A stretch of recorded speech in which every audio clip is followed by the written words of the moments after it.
I'm so grateful that you gave me a chance to come here, and grateful to Glimmer of Hope just for all the things that they've done. My name is Donna Falcone. Uh, um, for like 4 years ago now, I finished my treatment with ductal lymphoma, not lymphoma. I'm sorry, carcinoma, and it was aggressive. Which the sad thing is I had no family history. I didn't get screened for 5 years because I'm a nurse practitioner. I thought everything was fine, and it wasn't. And so my hope is that in this conversation, we can really help others to recognize and to really live their best life by helping their story, by helping them have a story of strength and success and love and courage as they go through their journey of breast cancer. That's great. Thank you. No, thank you so much for being here with us and Yes, sharing your story and giving hope to these women. So, if you're good, we'll dive right into the questions. sure. Okay. What is one word to describe your diagnosis today? Fear. I was teaching nursing students at Willing Jesuit University. I had had my biopsy completed at AHN and Forbes. Never knew they were going to call me that day. I got a strange number on while I was teaching, and I told my students, I said, "This is weird. Like it keeps calling. I better go answer it. It's from a hospital." And I stood in the hallway, and the young nurse, and I know she was young, she was real cute, and she said, "Well, I have good news that you don't have bad cancer, but that you do have cancer." And I remember standing in the doorway, and I know so many others who have breast cancer can go back to that moment, that moment, and just like you spin back there. And still today, I can see myself standing in the hallway. It was like my breath was taken away from me, and I was suddenly afraid.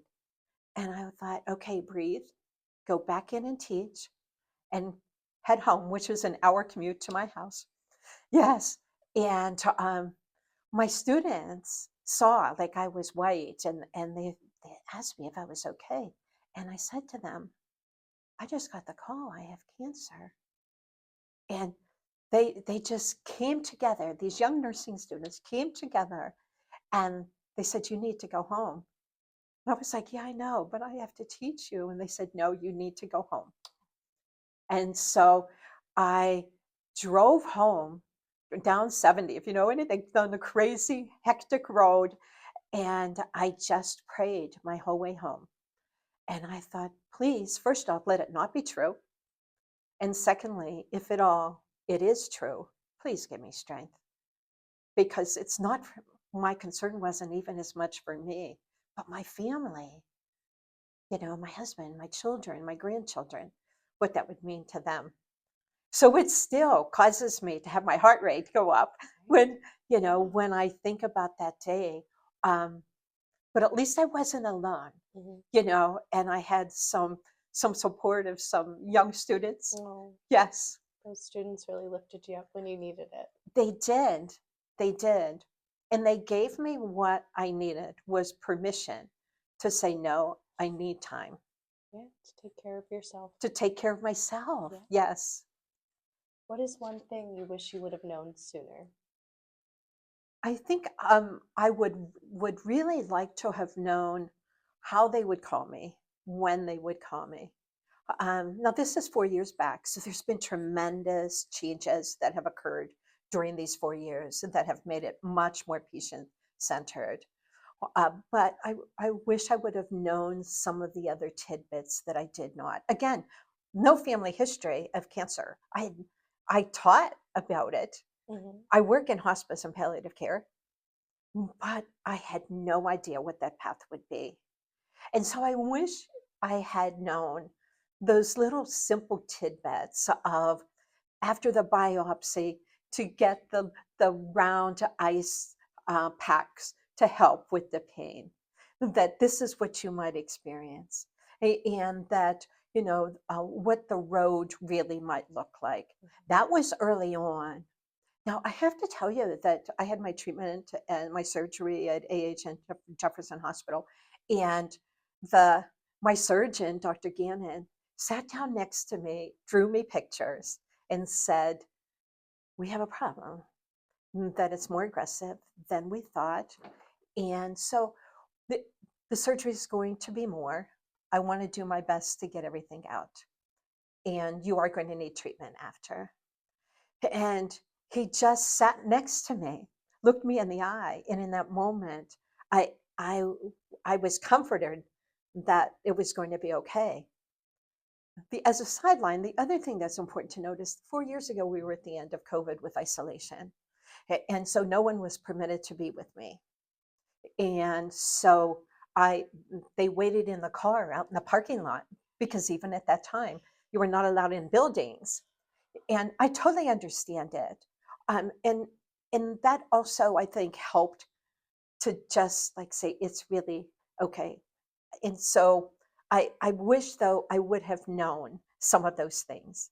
I wish I would have known after surgery what would be some nice tidbits of things to help me. Um, I I just didn't. I could tell you the patho.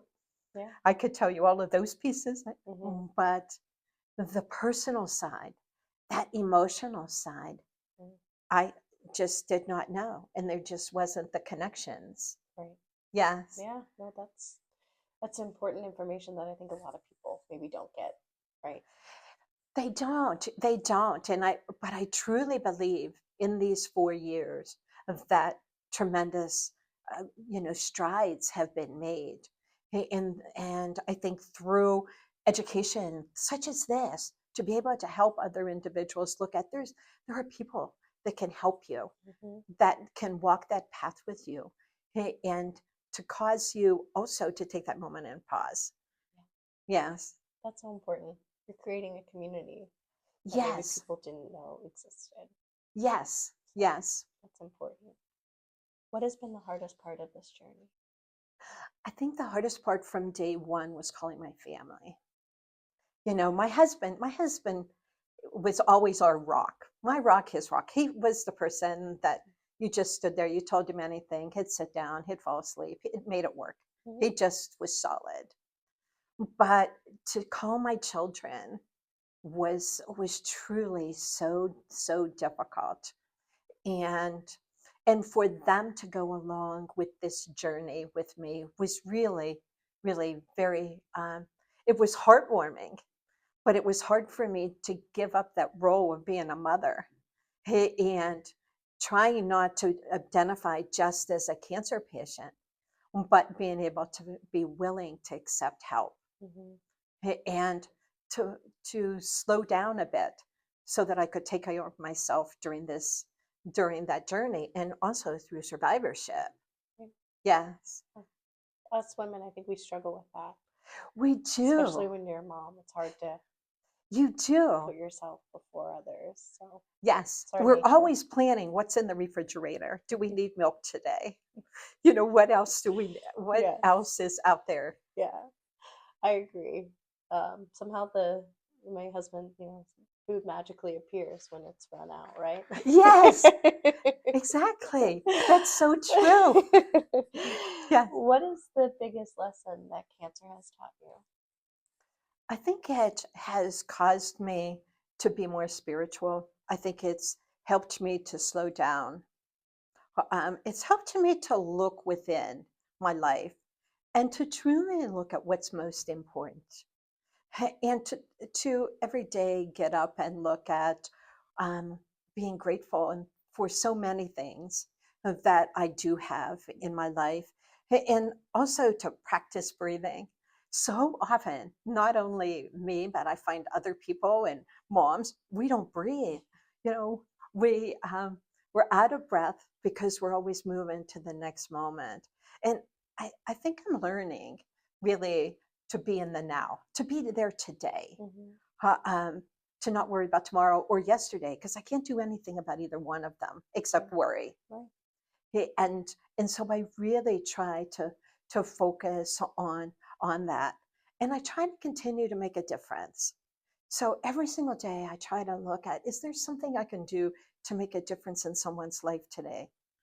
so that when my time has come at the end of my destination, that I've made the world a little bit better of a place for something little, but that their life was touched because I was here. That's amazing.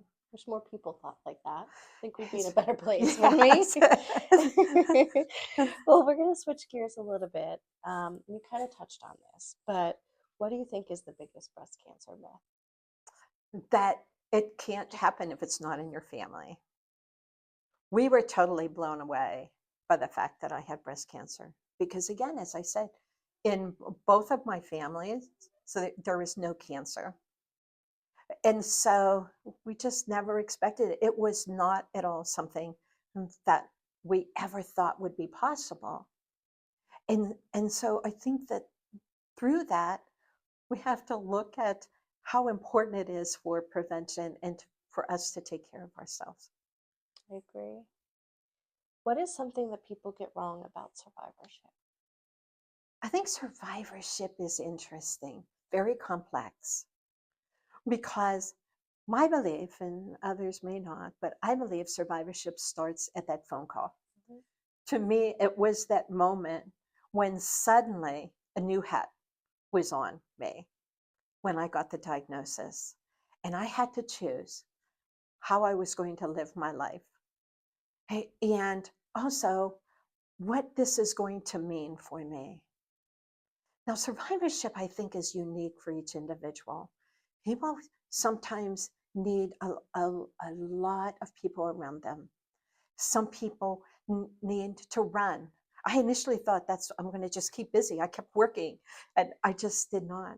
But what I'm finding truly is one ends up running away from those true feelings inside, the true emotions that one has. And you can't sleep well, you get anxious. Mhm. And I think survivorship has taught me a very valuable lesson to just really be in the moment, to, to try my very best to see what is it that I can do. Right. Um, and also to take care of myself. Um, I, I've had a really unique situation. I finished my treatments in February 4 years ago. And 6 months later, my husband got ill. 9 months after that, he passed Oh my. I'm from so bladder sorry. cancer. Oh my.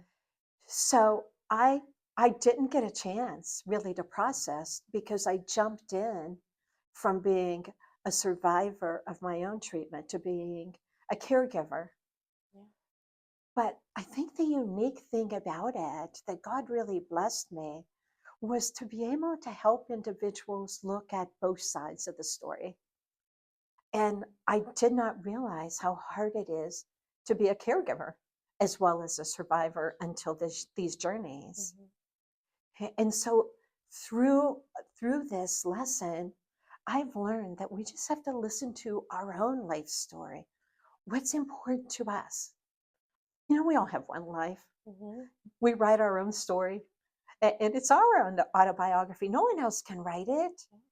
And so we have to look at what is it that's most important to you and to be able to feel okay about communicating that. Because as I said, everybody has different needs and it's different for everyone, Absolutely. from the survivor to the caregiver. As I said, I was the runner. I kept working. I and my husband, he needed the extra support. And so we built that in. And so I've learned, and as they say, that you start to listen with your heart Mm-hmm. and you start to really look within and then plan your moment from there. That's all that's important at that time. I like that. Yeah. I like that. Are there any symptoms that you ignored but maybe didn't? I wish you hadn't. My one big symptom I ignored is to not have preventative. Mm-hmm. I did not have a mammogram for 5 years. I did not even go to my PCP. I was pretty healthy, you know. And I think many of us in healthcare, we do that. We just think, okay, we're a little more tired, or we self-diagnose and we Google it and it sounds like it's okay and we keep going. But I had none. And that day I found out I did have cancer. And so I just encourage everyone to be able to look at understanding just the need for preventative medicine to get, and Glimmer of Hope has done amazing work in being able to help us to get mammograms. Of course, I was of age to get a mammogram, and my daughter, who was younger, was able to get a mammogram early, uh, um, just so she reduced her anxiety. And this is what it's about. It's about getting the word out. And it isn't, if you've ever had a mammogram, yeah, it's interesting. You can't really describe it until you've been through it. It does not really hurt, Right. but it's important. It's very important to have it done. We agree. We Yes. agree. So thank you for sharing that. That's one of our biggest messaging is take the time to take care of yourself because you don't know if you have it or not. So You the only don't. way is to get screened because like Yes. you were, healthy and working and Yeah. you would have No no, symptoms. no symptoms. So that's so important to share because Yes. people might be thinking the same way as you. I don't need it. I don't need it. I'm not sick. Yes. But that's you don't know until you get checked. Yeah. And see, my tumor was far back. It was far back against my chest wall. So it wasn't, So you wouldn't have sometimes felt people it. thought, Yeah. why didn't you feel it when it was as big as it was? Well, it was back. Right. I wasn't feeling my ribs. Right. Um, Yeah. Most and people wouldn't. they wouldn't. No. And I just needed to get that mammogram, which would have found it, Yeah. which would have greatly reduced my surgery as well as my treatment. That's important. Thank you for Yes. sharing. I know that's probably difficult because you didn't think anything like most people. Yes. We You- don't. We're healthy. We're busy. There's so many other things to do. Exactly. Yes. But thank you for sharing that. What should everyone know about early detection? I know we kind of touched on that, but if there's And anything else. I think the same thing. I think to first off know your body. And whatever the symptom is, if indeed you find something that is different, that you're uncomfortable with, seek help. Mhm.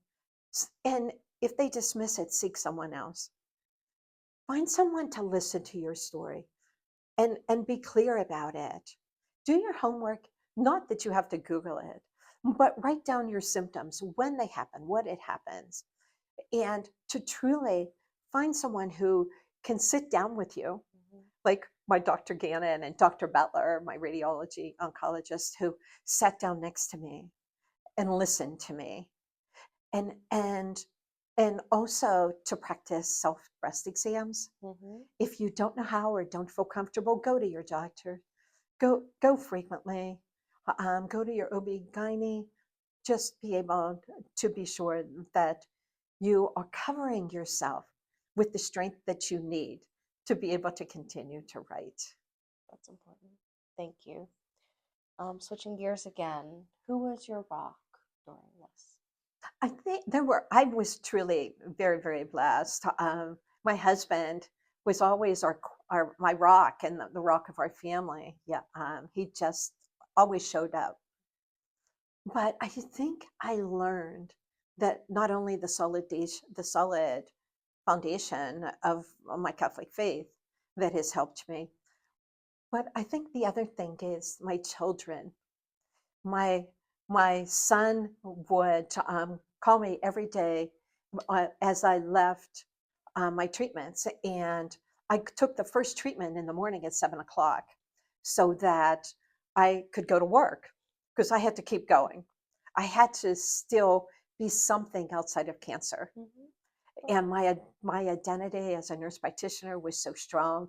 I was still tied into that, and that's how I survived.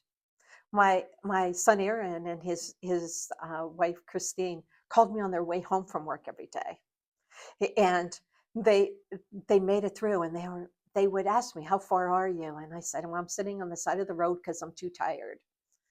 and that they just supported me to just say, slow down. It's really okay.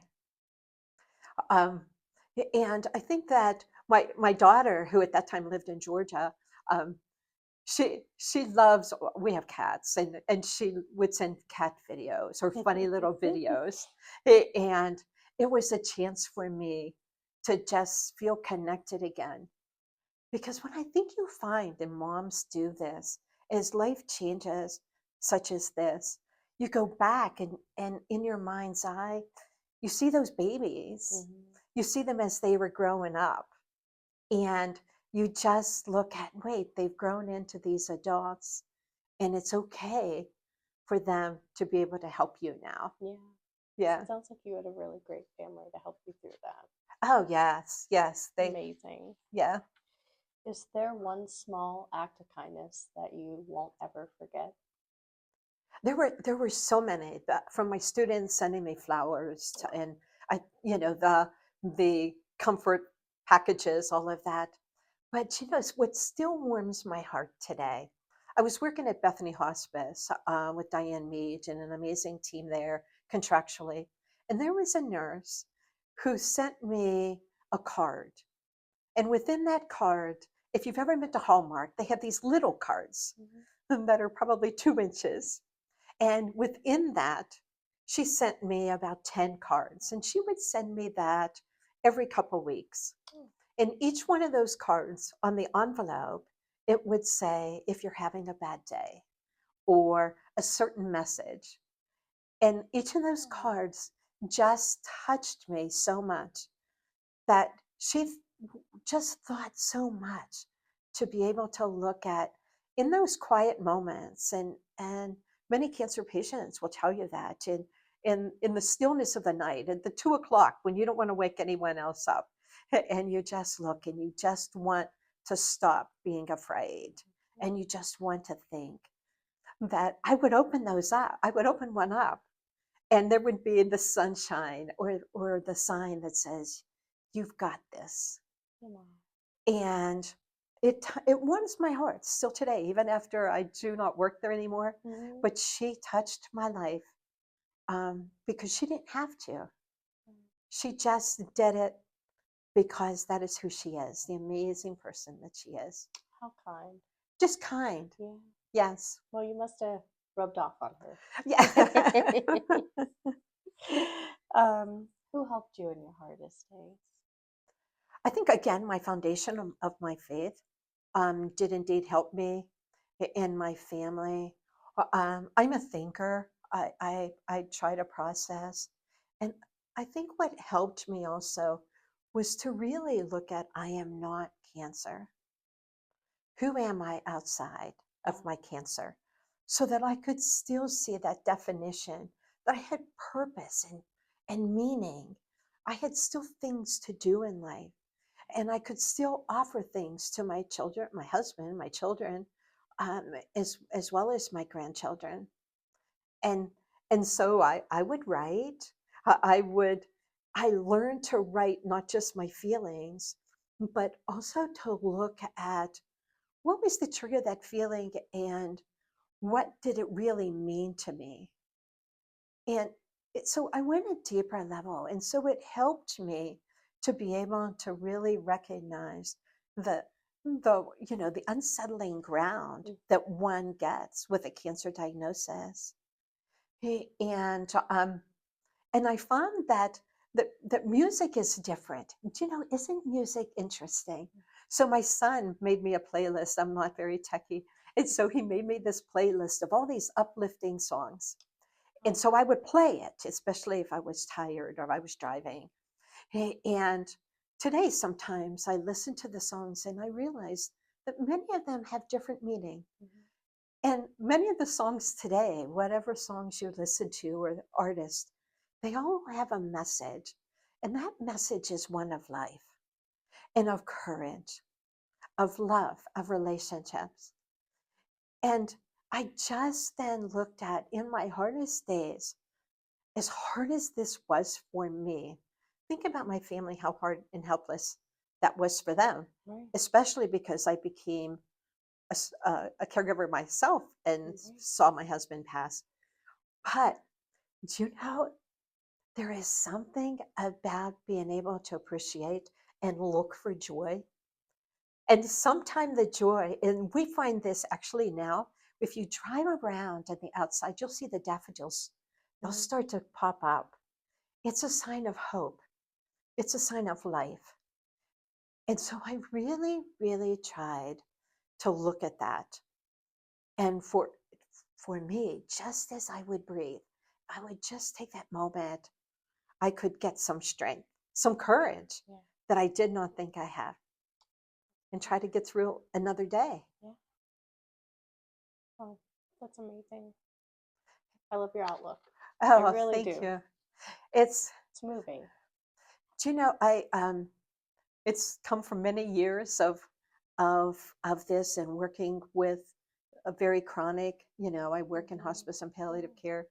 Um, and as a nurse practitioner, I cared for people. And they talk about uh, um, the syndrome in which, you think that's not really who you are. Mhm. And for many years, I thought, I'm helping my patients. And I was. I, I truly was. And I Mhm. continue to do so. And I listened to their stories. But I also did not truly listen. And I think what I've learned through these past 4 years, and now is I look at the changes in my life and also to recognize I don't know where my life is going, Mhm. but that amazing doors will open when you just don't imagine them. How has cancer changed you? I believe cancer really caused me to slow down, caused me to pause. It caused me to look at really defining what's most important to me. As we talked as a cancer survivor, as well as a caregiver and a young widow, I just realized that the, the day that you get cancer, first off, it changes you forever. That day will always be imprinted, but that we have an opportunity to live our best life yet. And so, what I hope to do in my life, and I hope to encourage others to do, is to truly look at what is important, because cancer does ground you. It will take the air out of you, and you just think, "Will I live?" And you will.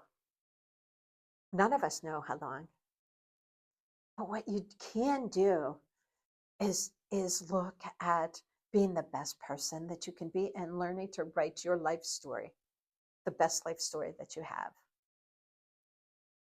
I love that. What does survivor mean to you? I think being a survivor, as I said, what begins is the day of that diagnosis, that call. Many times society doesn't look at it that way. They oftentimes look at some other kind of timeline, but it isn't. At that moment, cancer has started in as a diagnosis for you, but it doesn't have to define you, the uniqueness of who you are. So that moment, then, one needs to look at, how am I going to survive this? How am I going to live my best life through the upcoming days and all of the appointments and the struggles, the daily struggles, as well as being able to process those intense emotions that go through that sometimes you just can't even define. How am I going to do this? You have the courage. So survivorship helps us to listen to our hearts. It helps us to look at taking that moment to be able to understand that it is within you. It was always there. You just had to listen. And so survivors different again for each person, as well as it is different every single day. As I said, my survivorship was very different. My I needed to get back to work. I would take the first treatment at 7 o'clock. For 6 weeks. I was up 7 o'clock in the morning, 6 o'clock in the morning to drive to be there. And I needed to just continue to work so that I had a sense that I was something outside of my diagnosis, outside of the little gown that you put on, that there was still a heart and soul within. My husband in his survivorship was different. He worked at Jefferson Hospital. He was a respiratory therapist, and his team, he had not even retired yet. His team came every single day. His manager, Tom Monahan and Craig, they would allow the fellow respiratory therapists to come and sit with him and to allow me the chance to be able to take a break. And his family was there, and his friend Herbie Mitchell would take him on fast rides. They would go Love and that. just be a person, and he could be a survivor during his journey. My one twin would come, and my older son Aaron, he would come and sit, and he would read a book, and both of them would fall asleep because they were very good at being able to fall asleep in the moment. And my younger son Matt, he would research out, and he would look at what is the best diet. How can I get him clothes that are comfortable? What else does he need? My daughter-in-law, Christine, would go and she would try to research things out. My daughter-in-law worked at the ICU at Jefferson, and her colleagues, that's where my husband would have a lot of his patients, they would come and visit him and bring him, ice cream and those things that he liked. Amazing. Survivorship for him was different. And so I think our message has to be, just as we are unique individuals, so is our survivorship unique. Mhm. And so we must be able to keep that conversation going, to be able to keep people together, to be able to allow people in, and also to be able to say that it's okay to say no. That's so important. Yeah. What would your message be to someone newly diagnosed? I would say there's several things. Number one, I would say to pause, to just take a moment and really feel what that feels like inside, in your head.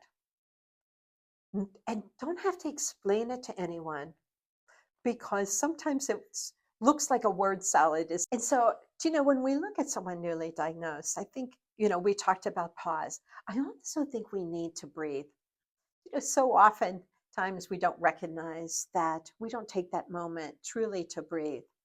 And when you do, and you slow things down and you let your shoulders fall and you just be in the moment, sometimes the flooding of emotion is there, and that's really okay, because it allows you to be the real you, the real person that's a unique person inside. That's one thing. Another thing is that I think it's important to really recognize and accept that it's truly okay to say no sometimes. Sometimes there are moments that you just get overwhelmed. And sometimes you just need someone to sit next to you and not say anything. And sometimes you need to, as I say, cry in the shower, and you need to have those moments. And so to just recognize that in this unique journey, to truly look yourself in the eye, listen to your heart, and try to understand, what is it that you, the unique you, needs. I would say also to find your tribe. Find those individuals who can be there for you for different needs. Your family, your friends, your support, your spiritual comfort, and always keep reaching for the stars. Because I believe we always must continue to dream and to hope, and to look at that as you write your life story, as a survivor, that you can look back and smile and laugh sometimes at some of the things that went on. But the uniqueness of you is that you are a whole person. You are not just cancer. All of those kaleidoscopes of colors are within you, and they're still there, waiting, just waiting to come out. So take the time to do that. That's what I would really hope that someone who's not newly diagnosed seek help.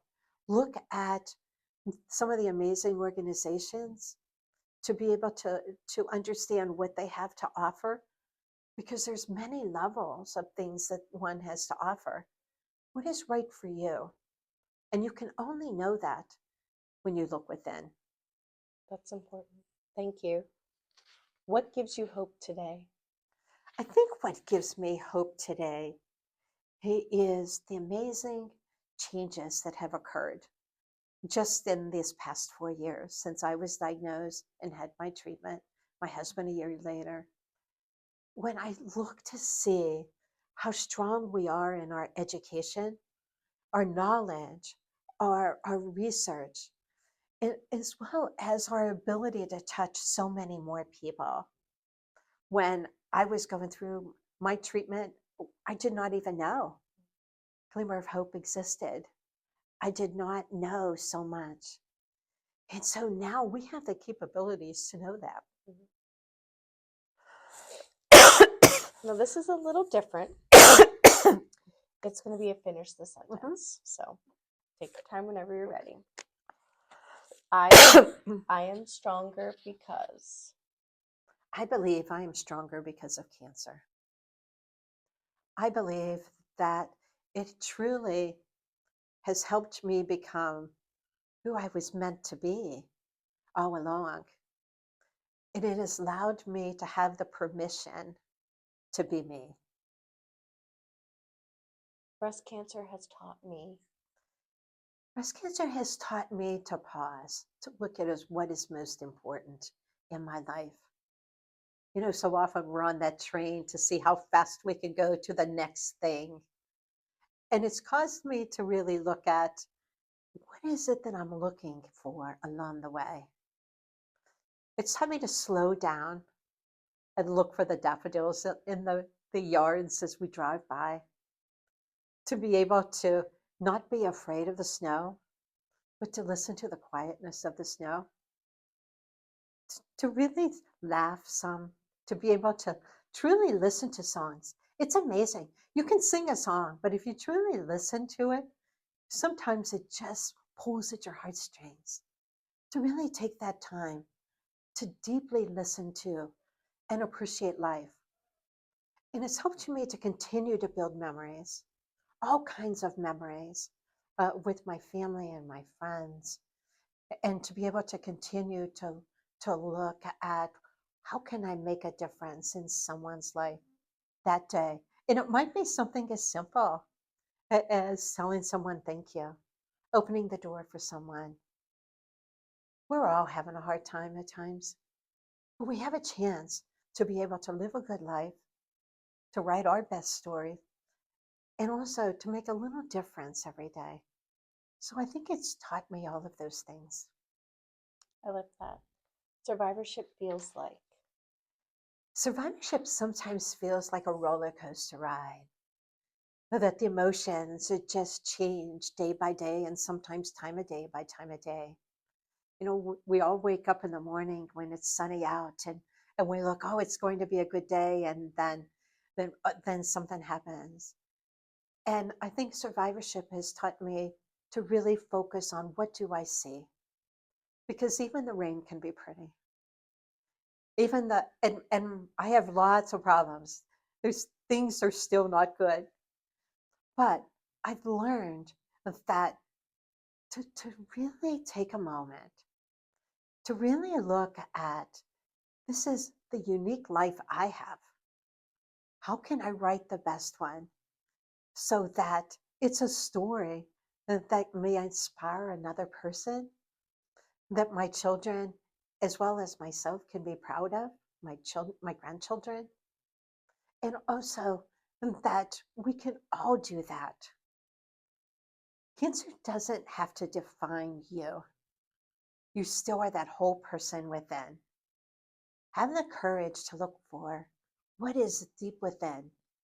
And as they say, continue to dream a dream, continue to hope, continue to believe, because you have a right to that. To continue, that is your life lesson.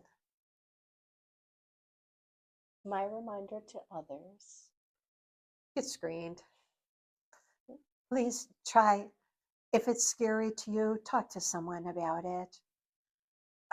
Do not be afraid to take care of yourself. And really focus on preventative medicine can make a big difference. Don't feed into the myths I believed in, even as a nurse practitioner in the field for over 30 years. I believed it. I was wrong. And now I hope I can change someone else's life so that they can get tested early and that their treatment would be less invasive and that they would continue to live their best life. And hopefully they can pass on that baton to someone else so that we can all continue to come together. Great. Thank you so much for sharing your story. You're a beacon of hope. You've given so many examples that I think women are going to be able to lean into when they're going through what they are going through. And to see someone like you on the other side is so inspirational. So thank you for taking your time on your day off to sit with us and to share your story. But you're remarkable, and thank you. Oh, I so appreciate it. And so are you. You're the kindest heart. Oh. And I so appreciate this opportunity and Glimmer of Hope for all that they do, and all those other organizations who are coming together in Pennsylvania, as well as the nation, to be able to make our lives a little bit better. Thank you. Well, You're that's welcome. our goal. Our goal is to be cancer-free. That's what we want. So We want it. we're not going to stop until we achieve that. So thank you again. You're welcome. Take care. Have a good day.